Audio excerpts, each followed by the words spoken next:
चाहती हैं आप कि आर्यमन को जेल से बाहर निकाल लिया जाए? ठीक है, मैं राजी हूँ इस बात के लिए, जाइए आर्यमन को जेल से बाहर निकाल लीजिए, लेकिन वो इंसान इस घर में नहीं आएगा और मेरे बच्चे के आसपास भी नहीं भटकेगा। मैं मोहताज नहीं हूँ तुम्हारी आर्यमन को जेल से छुड़ाने के लिए, समझी तुम? मैं भी उसे छुड़ा सकती थी, लेकिन मैं तुम्हें सिर्फ ये एहसास दिलाना चाहती थी कि तुम गलत हो। बहुत बड़ी गलती की मैंने। सही कह रही हैं, बहुत बड़ी गलती हुई आपसे। अगर आर्यमन को जेल से निकालना ही आपके लिए सब कुछ था तो आपको पहले ही कर लेना चाहिए था। तुम कौन होती है मुझे सीख देने वाली? जिस बच्चे को सामने रख के आपने ये सब नाटक रचा है ना, उस बच्चे की माँ होती हूँ मैं। ठीक है, बात अयान की है ना, तो अयान ही फैसला करेगा कि उसे क्या चाहिए। उसे अपनी चाचू की शक्ल में उसके डैड नजर आते हैं, क्योंकि अयान और आर्यमन का खून एक ही है, वो इसी खानदान के हैं। तुम तो पराई हो। माफ कीजिए मासा,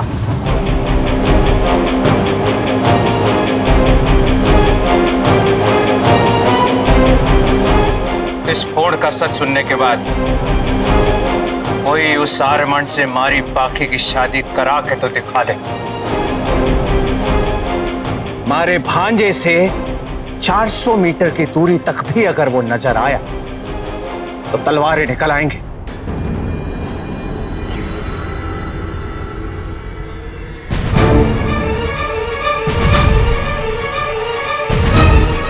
पाखी, इतनी बड़ी बात तूने हमसे छुपा के रखी। अरे बता देती ना, तुम्हारे भांजे को अनाथ करने वाले उसकी जान ले लेता है। जानते हो तुम किसके बारे में बात कर रहे हो? बेटा है मेरा और ये हमारी बहन है। तुमसे तो मैं बात भी नहीं करना चाहती। चले आए मुंह उठा के चित्तौड़गढ़ से। तुम तो इस काबिल भी नहीं हो बात करने के लिए। सही कहा मासा, बिल्कुल सही कहा। ये आर्यमन आपका ही बेटा है, इसीलिए उसके लिए तो तड़पेंगी ही ना आप। चित्तौड़ क्यों हुआ? पर लगता है चित्तौड़ की रेत मन से भी निकल गई है फिसल के, इसीलिए तो अपने बेटे को संस्कार नहीं दिए।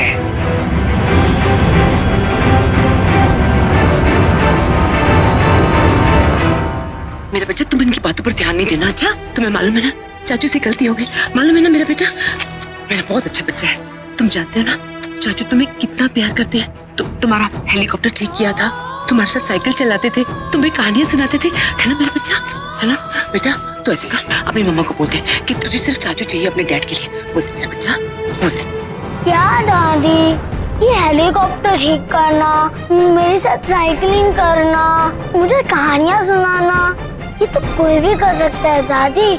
जिनकी आप बात कर रही है ना, वो महाजी, सुखी भैया, अशोक भैया, रमेश भैया भी हो सकते हैं, लेकिन मैं डैड नहीं हूँ।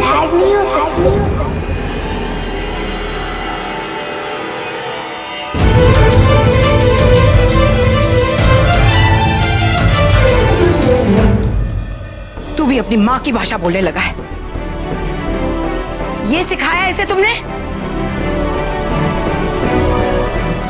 एहसान फरामोश, जिससे तुम्हें प्यार किया उसी के खिलाफ हो गए तुम। दादी आपको एक बात बोलूं, माँ ने जो डिसीजन लिया है ना, एकदम सही डिसीजन लिया है। वीर अंकल ही मेरे डैड बन सकते हैं।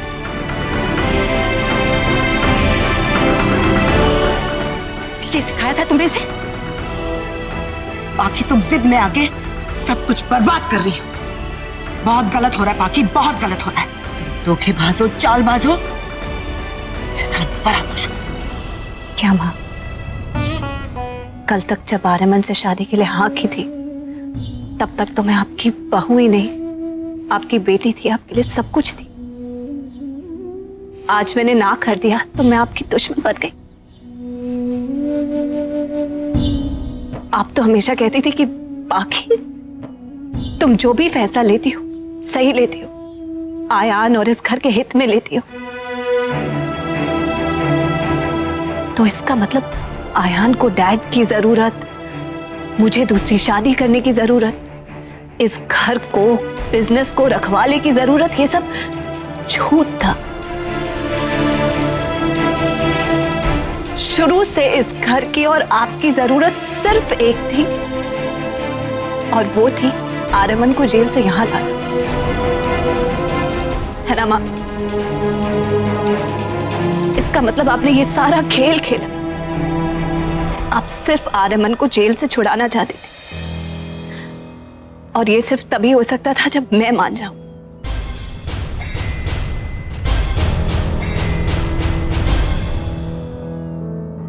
मुझे तुमसे बात करनी है, चलो मेरे साथ।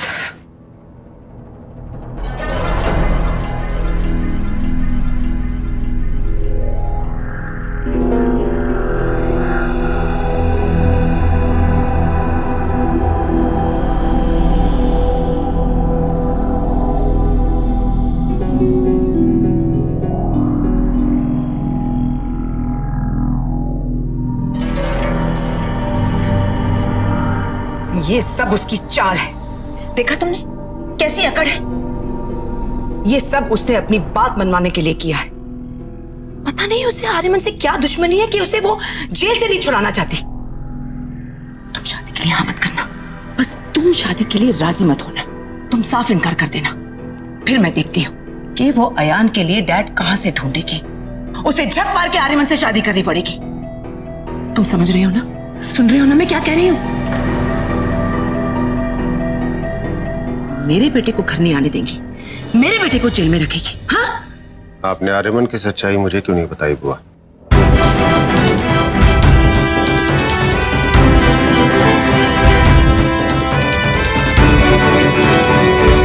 क्यों किया मेरे साथ ऐसा? आपने मुझे नहीं बताया कि आर्यमन एक क्रिमिनल है।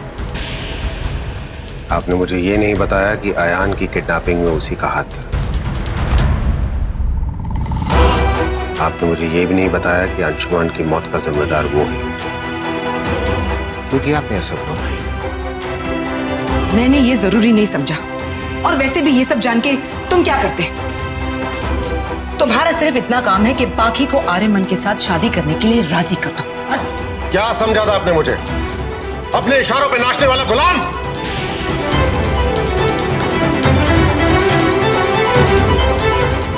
गुरूर था मुझे इस बात पे बुआ कि वीर प्रताप सिंह जिंदगी में कभी गलत का साथ नहीं देता, लेकिन आपने इस पाप में अपना भागीदार बनाकर मुझे अपनी नजरों में गिरा दिया बुरी तरह से। क्या क्या नहीं किया यहाँ पे पिछले 4 महीनों में। हमने एक छोटे से बच्चे के दिल से खिलवाड़ा किया, उसके दिल को तोड़ा है, मरोड़ा है। 4 महीने से यहाँ पे मैं रिश्तों की खरीद फरोख्त कर रहा हूँ बुआ, लेकिन आपको इस बात से कुछ फर्क नहीं पड़ता ना। अब मैं आपको बताता हूँ कि आपको इस बात से फर्क क्यों नहीं पड़ता, और आपने आज तक मुझे सच्चाई क्यों नहीं बताई। क्योंकि आप जानती थी कि अगर मुझे सच्चाई का पता चल गया तो मैं आपका साथ बिल्कुल नहीं दूंगा। और आर्यमन को जेल से निकालने के लिए आपको मेरी जरूरत थी, आज भी है। मेरे बिना वो काम हो नहीं सकता था। आपके ऊपर भरोसा करके इतने समय से मैं सच्चाई के खिलाफ झूठ की लड़ाई लड़ता रहा। क्या करता? प्यार था ना अपनी बुआ से।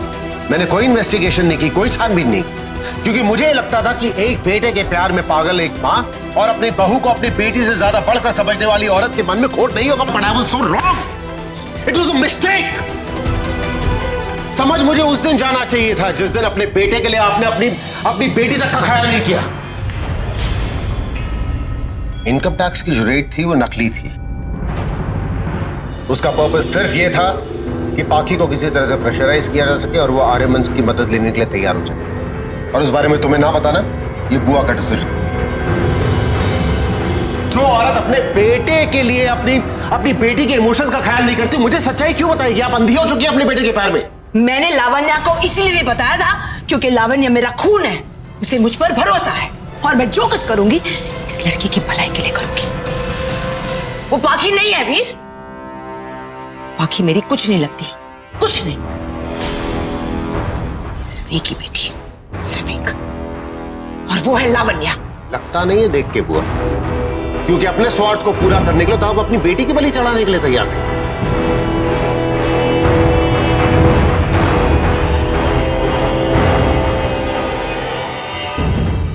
खून का रिश्ता खून का ही होता है। आपको मुझ पे बहुत भरोसा है ना माँ? आपका भरोसा बिल्कुल ठीक है, आपने बिल्कुल सही कहा। अपने ही होते हैं जो बिना सवाल किए, बिना कुछ पूछे बात को समझ लेते हैं। मैं आपके साथ हूं।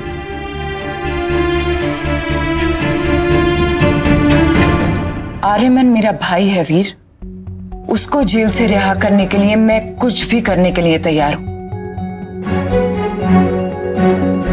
इतने सालों के बाद आज मुझे ये बात समझ में आई है कि वाकई अपना खून तो अपना ही होता है। और ये लड़की, ये पाखी पागल है जो कि गैरों के लिए अपने आप को लुटाने पे तुली हुई है। उसने क्या किया, क्यों किया, इससे मुझे कुछ फर्क नहीं पड़ता वीर। वीर 25 साल मैं अपने बच्चों से दूर रही, उनकी परवरिश नहीं कर सकी। माँ की ममता मेरे दिल में घुटती रही। एक बच्चे को तो मैं खो चुकी हूँ वीर, लेकिन दूसरा बच्चा मुझे चाहिए। बाकी को कुछ भी हो जाए, मुझे उसकी कोई परवाह नहीं। आर्यमन इस घर में आना ही चाहिए, बस। नहीं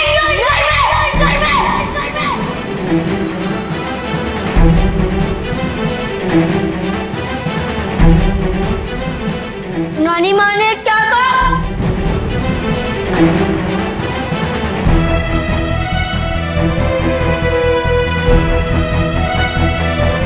अब बहुत गंदी हो जाती। अब मेरी माँ की केयर नहीं करती। जब के बेटे हैं ना, बहुत गंदे। मैं उन्हें अपने घर में कभी आने नहीं दूंगा। अगर आपको मिले तो आप जाइए उनके पास। अपने चाचू को गंदा आदमी बोलता है।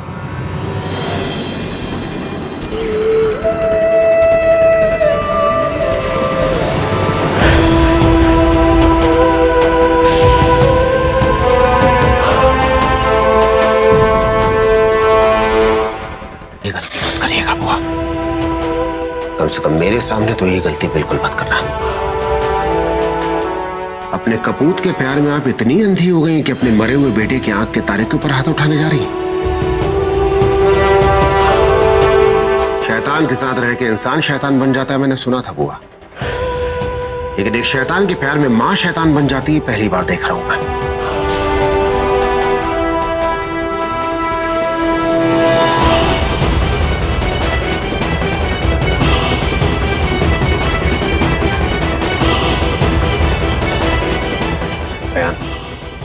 आप बाहर जाओ।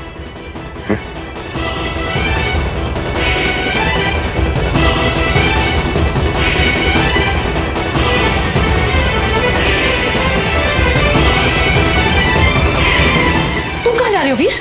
तुम्हारा काम अभी खत्म नहीं हुआ। आर्यमन तो अभी तक घर में भी नहीं आया।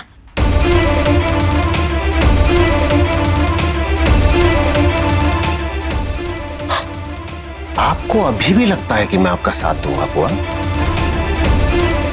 आपका बेटा जहां पर है बिल्कुल सही जगह पे है, और मुझसे अब किसी भी तरह की उम्मीद मत लगा के रखेगा आप, प्लीज। मैं पाखी से कुछ नहीं चाहती, कुछ नहीं चाहती उससे। और मैं अपने बेटे के लिए उसके सामने भीख नहीं मांगूंगी। लेकिन एक बात याद रखना, उस लड़की का भी घर बसने नहीं दूंगी।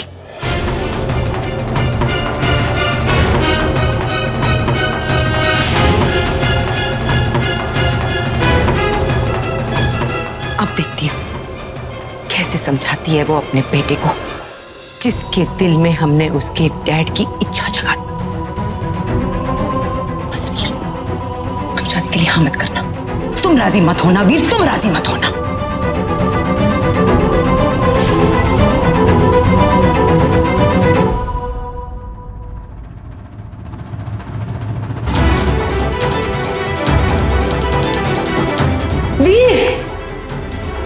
जितनी बची कुछ इज्जत रह गई उसको लेकर इस घर से जाने की कोशिश कर रहा हूं बुआ। तुम नहीं जा सकते। बिल्कुल सही फैसला किया हमारी पाखी मैडम ने। इस घर में अंशुमन बाबा की अगर कोई जगह ले सकता है तो वो सिर्फ वीर सर हैं। अरे जिस आर्यमन बाबा की वजह से ये घर बर्बाद हो गया, हमारे अंशुमन बाबा चले गए, इस घर के लोग उसी आर्यमन बाबा को इस घर का मालिक बना के बिठाने जा रहे थे। लेकिन हमारे वीर सर ऐसे नहीं है। हाँ, ये तो है। वैसे देखा जाए तो सही मायने में बुरे वक्त में मदद करने वाले तो यही हैं। पाखी मैडम को बिजनेस में साथ दिया, और तो और अयान बाबा भी उनकी बात सुनते हैं। अरे वो सब तो ठीक है, बस अब वीर सर मान जाए शादी करने के लिए। अशोक जी, सामान लेकर आइए मेरे कमरे से। ला दो साहब। गिरीश जी, मैं गिड़वाना नहीं चाहता, पर हमारी पाखी ने अपनी जिंदगी कुर्बान कर दी है यहाँ के लिए, और उसे क्या सिला मिला? सब लोगों ने उसका साथ छोड़ दिया। जिसके सहारे वो थी इस घर में, वो सब उसके दुश्मन बन बैठे। आपको क्या लगता है हम अपने घर जाके एक पल भी चैन से बैठ पाएंगे? नहीं देखा होता हमने, हमारे सामने नहीं हुआ होता, नहीं पता होता हमें, तो बात अलग थी। यही गलती तो करते हैं बेटी देने वाले। एक बार बेटी ब्याह दी, उसके बाद उसके घर में दखल न देने की वजह से उसका हालचाल तक नहीं पूछते। अरे पाखी जैसे हीरे की इस घर में कोई कदर नहीं। पाखी मानेगी नहीं, वरना मैं तो कहता हूं ले जाइए उसे यहां से।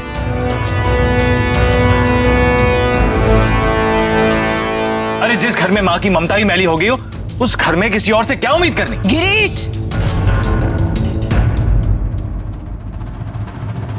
साहब आपका लगेज ले आया। कहां जा रहे हो मिस्टर वीर प्रताप?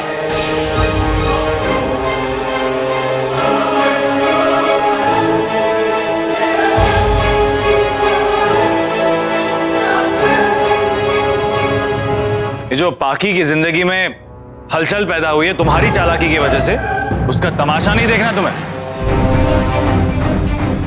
अरे अब जाके तो सारी सच्चाई बाहर आई। यही वक्त है जब तुम्हारी इन दलीलों की जरूरत पड़ेगी, और तुम तो पहली गाड़ी पकड़ के निकल लिए।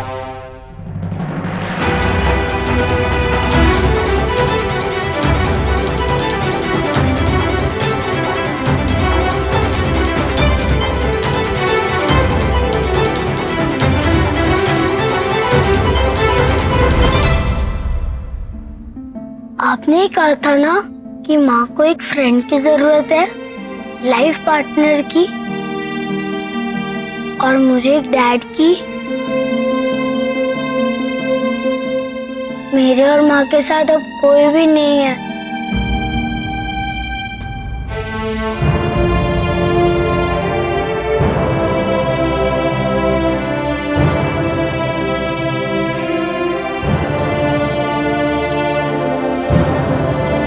अंकल, क्या आप मेरे और माँ के वो अच्छे वाले फ्रेंड नहीं बन सकते?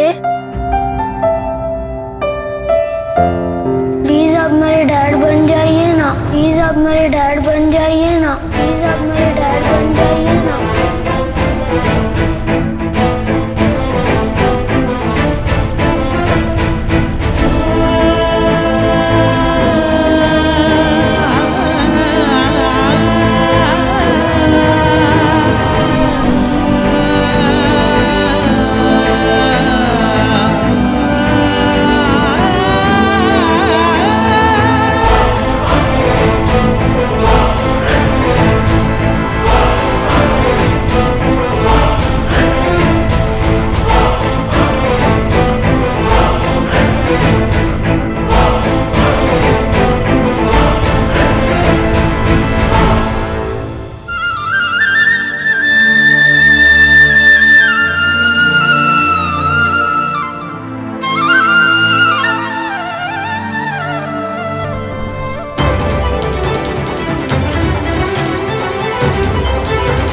मुझसे शादी की बात तुमने सिर्फ इसलिए कही ना कि आर्यमन से शादी और उसको जेल से निकालने की बात हमेशा हमेशा के लिए दफन हो जाए।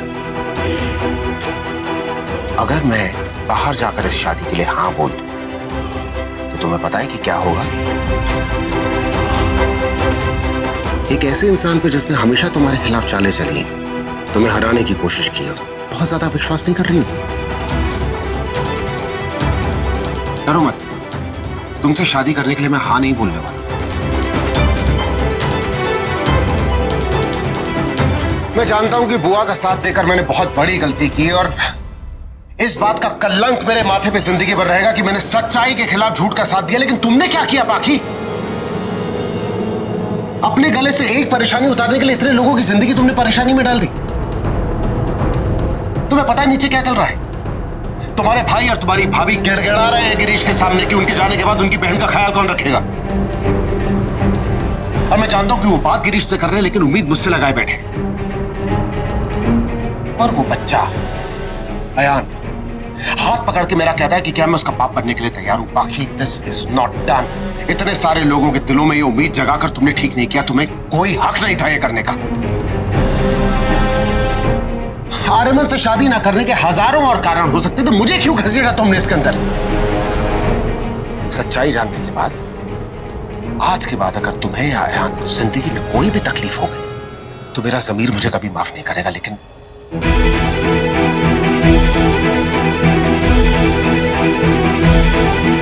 तुम सही थी बाकी, लेकिन तुम्हारा तरीका बिल्कुल गलत था। आयान एक छोटा सा बच्चा, और जब उसे मोहरा बनाकर आपने खेल दिया तब आपको ये याद नहीं आया? आज जब खुद मोहरा बने हो तो कैसा लग रहा है? हाँ, मैंने आपको इन सब बातों में घसीटा है। मैंने अपने परिवार के लिए मुसीबतें क्रिएट की हैं। अरे कुछ तो होश करो। आज जो मेरी फैमिली और हम सब इस दलदल में है आपकी वजह से। मेरे बच्चे के मन में उम्मीद जगाई। उसकी जिंदगी अधूरी थी नहीं, लेकिन आपने उसे अधूरा बता बता के बना दिया। आपने मां की इच्छाओं को गलत रास्ता दिखाया और ये बढ़ावा दिया। सब आपकी वजह से हुआ, आपकी। और आप मुझे कह रहे हो कि मैंने आपको इन सब चीजों में घसीटा? शर्म करो।